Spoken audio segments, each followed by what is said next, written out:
Hello guys, আজকে আপনাদেরকে দেখাবো তেলা কুচা পাতা শাক রান্না করে। এই শাকটা কার কার অঞ্চলে কি নামে পরিচিত?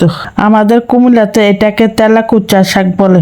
এই শাকটা থাইরোগ আর ডায়াবেটিসের জন্য অনেক উপকারী। এই শাকের রসটা ডায়াবেটিসের জন্য অনেক উপকারী। এই শাকটা কিন্তু আপনার বাসার আশেপাশে অনেক পাওয়া যায়। তো আমার বাসার সামনে থেকে এই শাকগুলো নিয়ে আসলাম। আমি এই শাকটার সাথে অল্প পরিমাণ মুসুরি ডাল দিয়ে রান্না করবো। প্রথমে শাকগুলো কুটে মুসুরি ডাল আর শাকগুলো একসাথে ধুয়ে নিলাম। আমরা সবসময় যেভাবে শাক রান্না করি, তেলা কুচা শাক এভাবে রান্না করে। শাক রান্না করার জন্য প্রথমে প্যানে তেল গরম করার জন্য দিয়ে দিই। তেল গরম হওয়ার পরে রসুন কুচি, পেঁয়াজ কুচি দিয়ে দিলাম। পেঁয়াজ রসুন লাল লাল হওয়ার পরে কয়েকটা শুকনো মরিচ দিয়ে দিলাম। শুকনো মরিচ কিন্তু সব শাকের সাথে খাইতে অনেক মজা লাগে, তাই আমি কয়েকটা শুকনো মরিচ ভেজে নিতেছি ভাতের সাথে খাওয়ার জন্য। এই শাকের সাথে কিন্তু শুকনো মরিচ অনেক মজা লাগে, তাই আমি বেশি করে ভেজে নিতেছি। পেঁয়াজ রসুন শুকনো মরিচ লাল লাল হওয়ার পরে শাকগুলা দিয়ে দিলাম। আমার ক্যামেরাম্যানের হাতে এক ফোঁটা তেলের ছিটা পরে একটা লাফ মারছে। লাফ মেরে চলে যাইতে লাগছিল, তারপর ক্যামেরাম্যানে ধরে নিয়ে আসছি, কারণ আপনাদেরকে তো শাক ভাজি রেসিপিটা দেখাতে। তাই তো দেখেন আমি কত সুন্দর করে লাল লাল করে শাকটা ভাজি করে ফেললাম। আমার পানের স্বামী তো ডায়াবেটিস,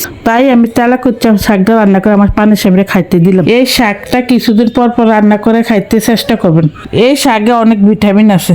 এই শাকটা শরীরের জন্য অনেক উপকারী। সবাই ভালো থাকবেন, সুস্থ থাকবেন। আল্লাহ হাফেজ।